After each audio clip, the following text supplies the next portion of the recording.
अस्सलाम वालेकुम नाज़रीन, आप देख रहे हैं HDN TV। अज़हर हिजाज़ी आपकी खिदमत में हाजिर है। नाज़रीन, मेरी मेहमान शख्सियत वक़ास अज़ीज़ सहाफ़त के साथ साथ शायरी में भी मुस्तनद मकाम रखते हैं। बहुत शुक्रिया बड़ी आपने मोहब्बत टाइम दिया। आपकी। ये बताइएगा कि आप सेक्रेटरी हल्का अरबाब ज़ौक़ रावलपिंडी हैं, तो इस तंज़ीम का बुनियादी मकसद क्या है? सबसे पहले तो आपकी मोहब्बत, आप तशरीफ़ लाए हिजाज़ी साहब, और हिजाज़ से तो हमारा बड़ा गहरा ताल्लुक़ है। अच्छा, एक बात हो गई। दूसरी बात ये है कि हल्का अरबाब ज़ौक़ रावलपिंडी एक तारीख़ी प्लेटफ़ॉर्म है। लोग कहते हैं कि हल्का अरबाब ज़ौक़ लाहौर बुनियाद गुज़ारों में से और बहुत तारीख़ी प्लेटफ़ॉर्म है।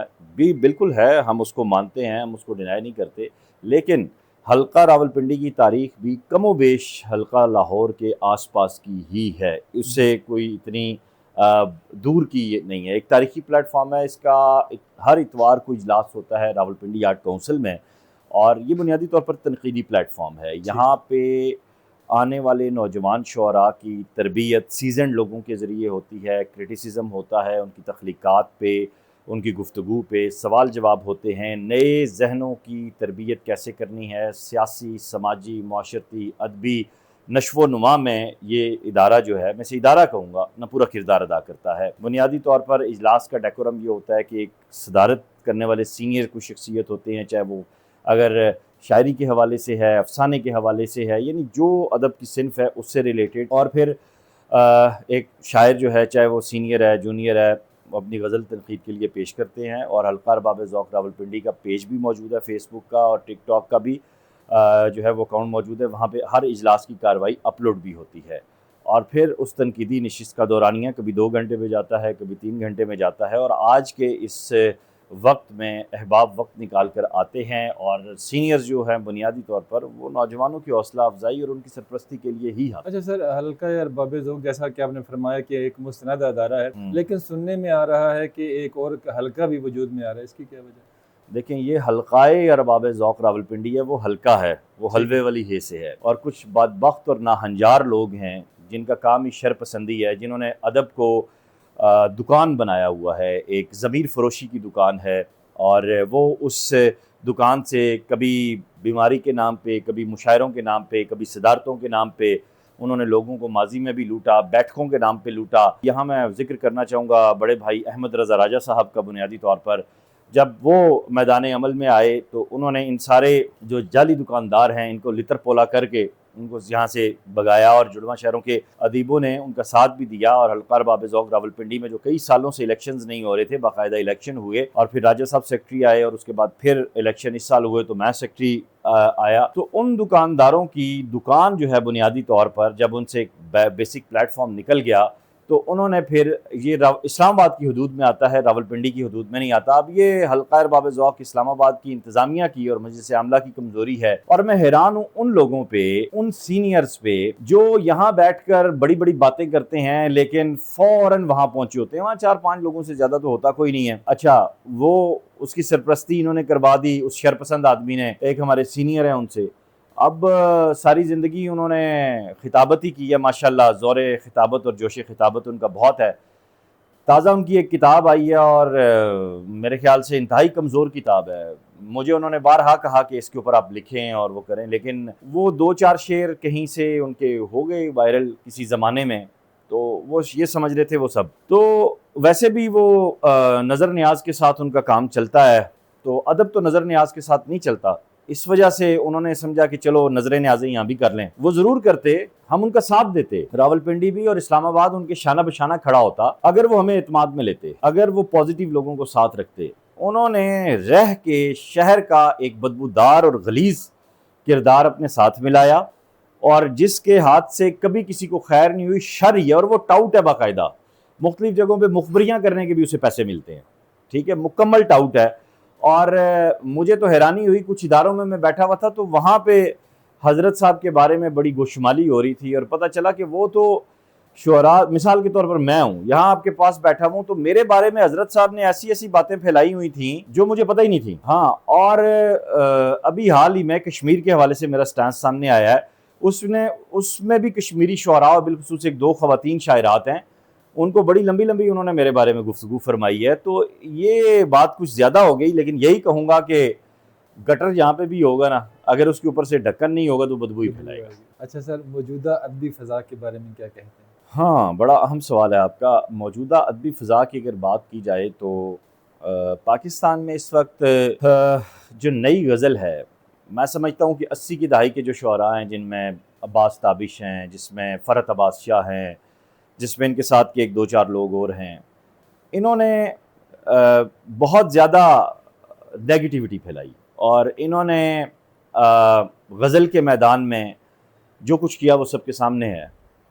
लेकिन 2000 के बाद, बिलखुसूस 2005 के बाद मेरे हमअसर हैं, अली ज़रियून हैं, इमरान आमी हैं, तहज़ीब हाफ़ी हैं, इनको बड़ा रगेदा गया क्योंकि ये लोग अपनी अप्रोच से, अपनी शायरी से और फिर थैंक्स टू सोशल मीडिया, ये हर बंदे की अपनी व्यूवरशिप बनाता है, तो उस व्यूवरशिप के ज़रिए ये लोग सामने आए। तो ये जो बाकी जिनके मैंने नाम लिए हैं, ये ना ग्रोहबंदी में और अदबी सियासत में बड़ा नाम मकाम रखते हैं और इन्होंने हमेशा नौजवानों को इस्तेमाल करके अपने फ़ायदे उठाए और यही वजह है कि आज इनकी जायदादें चेक करें, इनके ख़ानदान की जायदादें चेक करें, इनके बैंक बैलेंसेस चेक करें, ये चेक करें कि ये किसी को गाली देकर क्या वसूल कर रहे हैं और किसी की तारीफ़ करके क्या वसूल करें, तो बहुत सारी चीज़ें खुलेंगी। ऐसे में तहज़ीब हाफ़ी और अली ज़रियून ने किसी की परवाह किए बगैर, एक तो मैं बारहा ये बात कह चुका हूँ, मेरे इख्तलाफात अपनी जगह, नाराज़गियाँ अपनी जगह, मुशायरे की फ़ज़ा वापस लाई ये लोग। कहा गया शोर शोर शोर, ठीक है, उस वक्त शोर भी ज़रूरी था। अच्छा, फिर ये कहा गया कि ये दोनों शायर नहीं हैं। मैं ये कहता हूँ,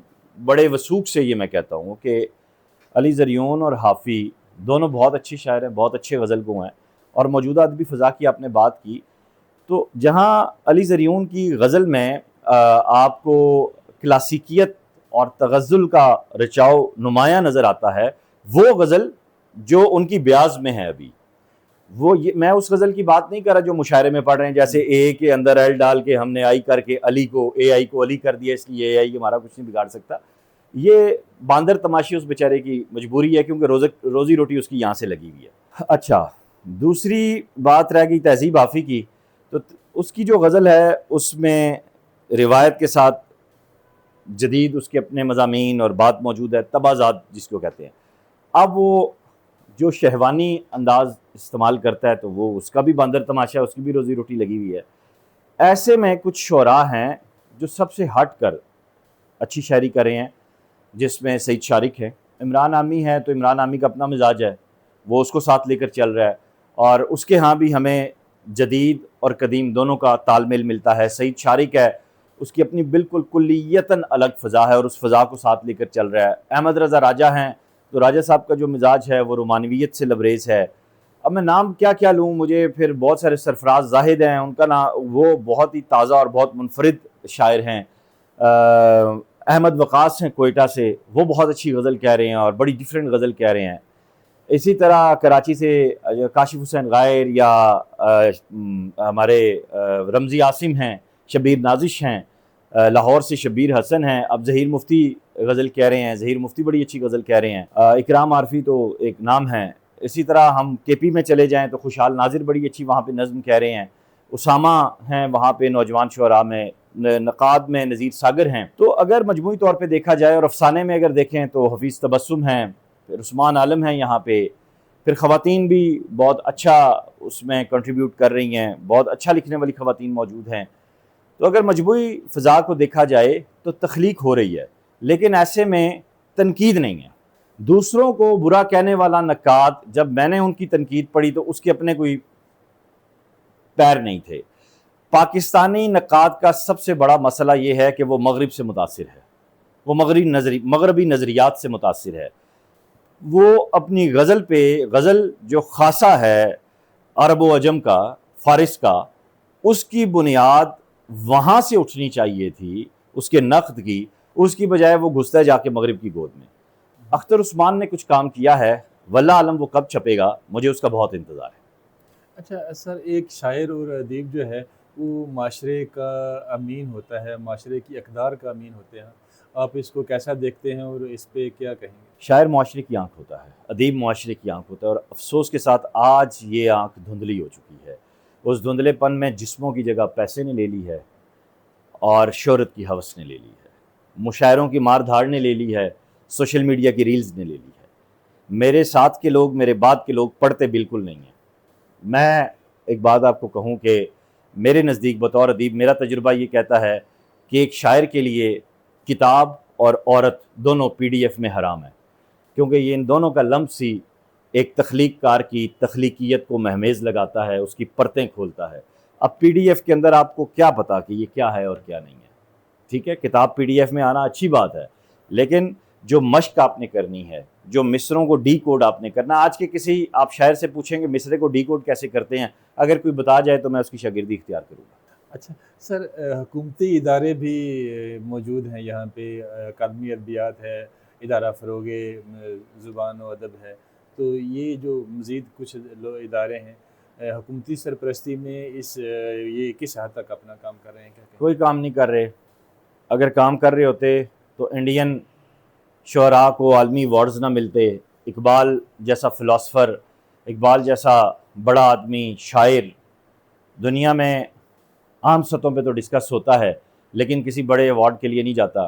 क्यों? हमारे इदारे काम ही नहीं कर रहे। सारे नाअहल, निकम्मे, निखट्टू इदारे हैं। और मैं तो समझता हूँ कि तमाम सरकारी इदारों का ऑडिट होना चाहिए और तमाम सरकारी इदारों के सरबराहान शुअरा अदबा की बजाय अच्छे मैनेजर्स होने चाहिए। जैसे डॉक्टर यूसुफ खुश्क आए थे, काम हुआ।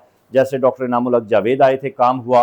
अताउल हक कासमी साहब ने कुछ काम करवाया अलहमरा में। उसके बाद अब हर तरफ जो है ये सत्तू पी के सो रहे हैं। रावी चैन ही चैन बोल रहा है। IMF के कर्ज़ों में डूबा हुआ मुल्क है, लेकिन आप इन इदारों में चले जाएँ तो वहाँ जो रौनक भरे अफसरान बैठे हुए हैं, उनके कमरों में AC चल रहे हैं, ठीक है, पैरों के नीचे गाड़ियाँ हैं।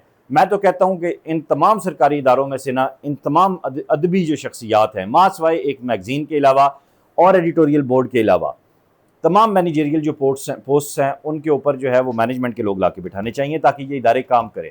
अभी कोई काम नहीं हो रहा। सर, जो ज़ुबान है उसका बहुत बड़ा अमल दखल होता है, वो भी सरकारी सतह पे। 2015 में सुप्रीम कोर्ट ने फैसला दिया था कि उर्दू निज़ाम का निफाज होना चाहिए, वो मामला अभी तक पेंडिंग है, क्या कहेंगे?